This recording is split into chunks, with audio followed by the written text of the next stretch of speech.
Desa Saseel merupakan salah satu bagian dari belahan bumi pertiwi yang menyimpan keindahan dan berjuta potensi. Cara administratif, Desa Saseel terdiri dari 3 pulau, yaitu Pulau Saseel, Pulau Saredeng Kecil, dan Pulau Saredeng Besar, yang dimana terbagi menjadi 4 dusun, yaitu Dusun Karangkongo dengan jumlah 1.599 jiwa, Dusun Makassar dengan jumlah 1.646 jiwa, Dusun Saredeng Kecil dengan jumlah 333 jiwa, dan Dusun Saredeng Besar dengan jumlah 420 jiwa. Pulau Saseel sendiri memiliki luas wilayah 4.962 meter persegi. Terdapat beberapa fasilitas publik yang dimiliki oleh Desa Saseel, yaitu kantor desa, masjid, musola, dermaga, lapangan sepak bola.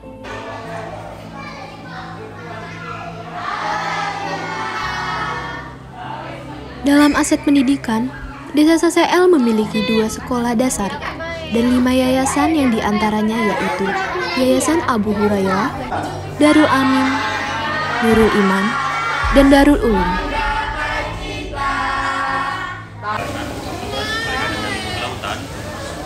Yang mana kita dari tim KSF 6 atau kawasan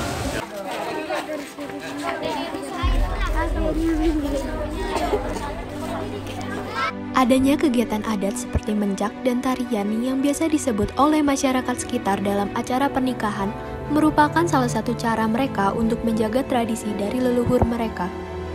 Tidak hanya itu, ada juga kegiatan lainnya seperti olahraga, yaitu senam dan bermain voli bersama, guna menjaga kerekatan antara masyarakat di sana.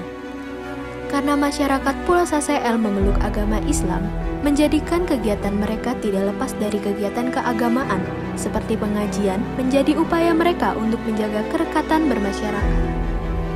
Sebagian besar penduduk Pulau Saseel menggantungkan hidupnya dengan alam, yang dimana mayoritasnya adalah seorang nelayan dengan hasil tangkapan utama cumi. Pengen tahu dulu nama lengkapnya mungkin nama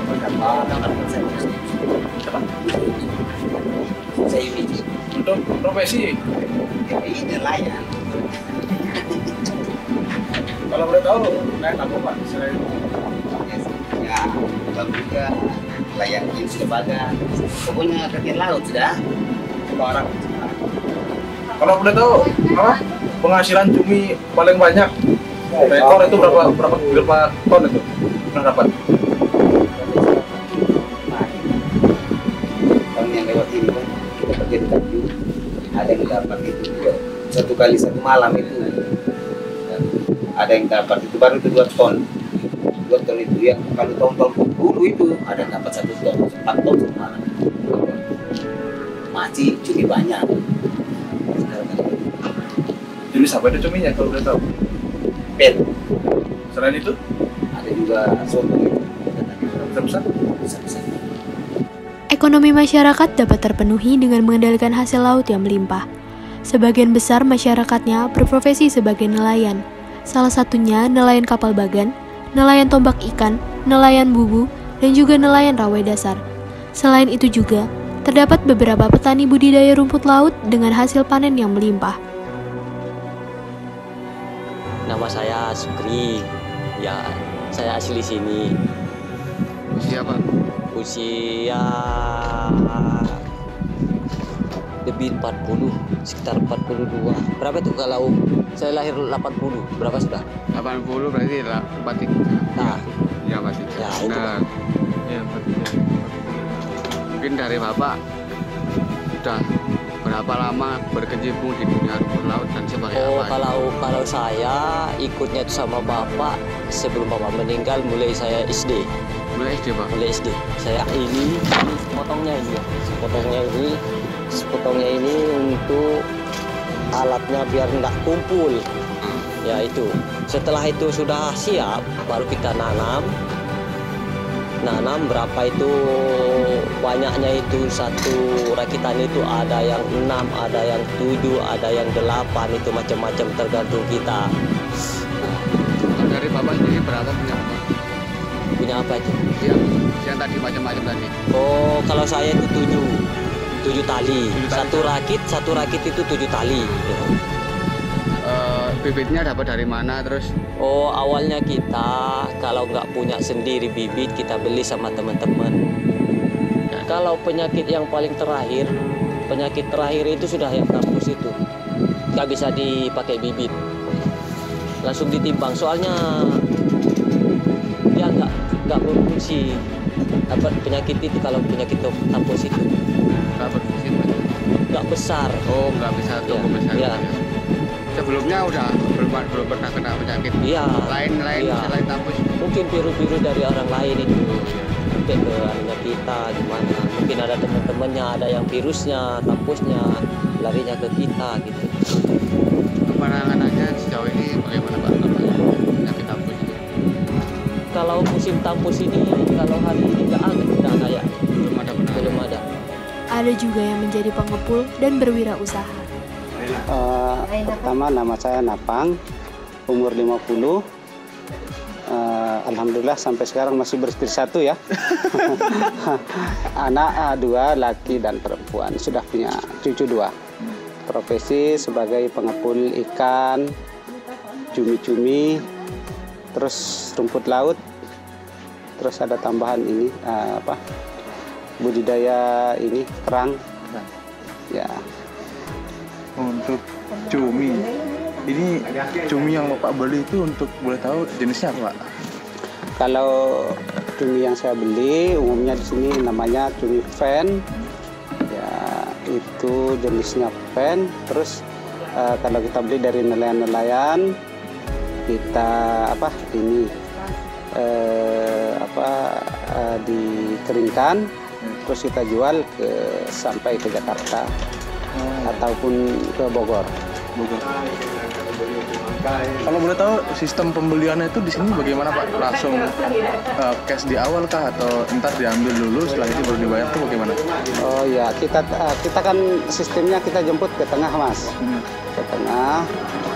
Kita pakai perahu yang GT 3 sampai 5 GT kapasitas perahunya. Terus ada juga yang kita bayar di tengah.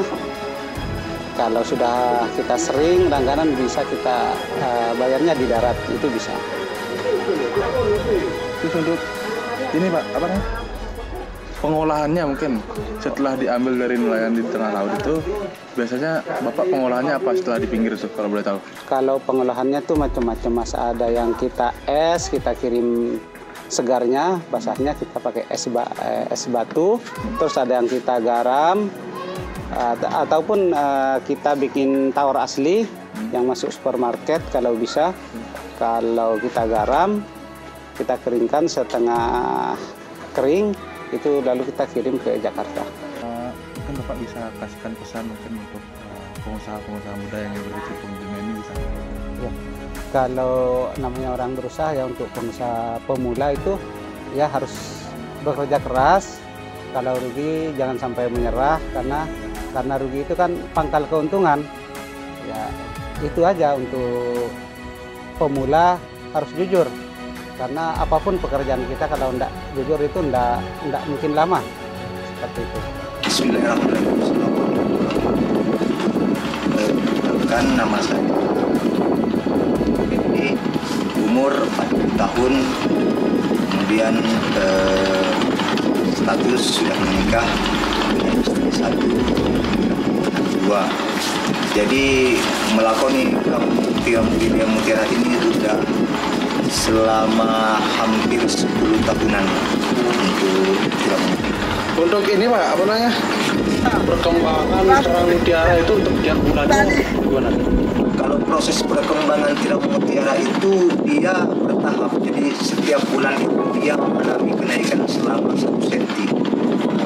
Jadi 1 cm, setiap bulan 1 cm itu naik tiram mutiara. Hasil itu berapa kalau boleh? Kalau hasil itu tidak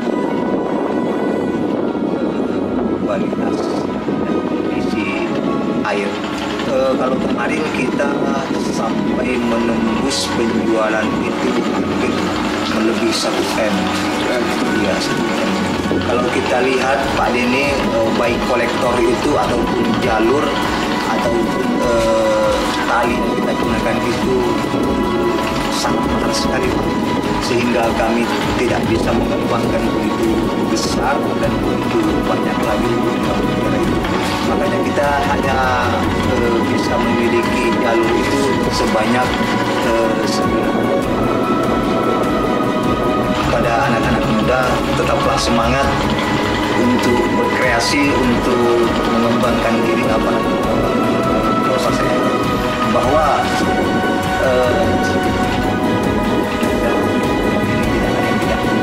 semuanya mungkin akan terjadi. Satu, ada usaha, semangat, dan lihat. Maka kata Profesor Dr. Anies Mata, dunia tidak ada yang tidak mungkin terjadi. Bahkan anak-anak muda untuk menjadi salah satu pengusaha si mutiara itu juga bisa. Semangat, Pak.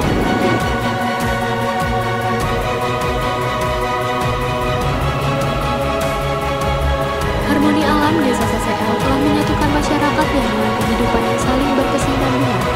Sumber daya alam yang berasal dari laut dilimpahkan penuh di dalamnya, menciptakan hubungan antara manusia dengan lingkungan mulai terbangun dalam ikatan yang kuat.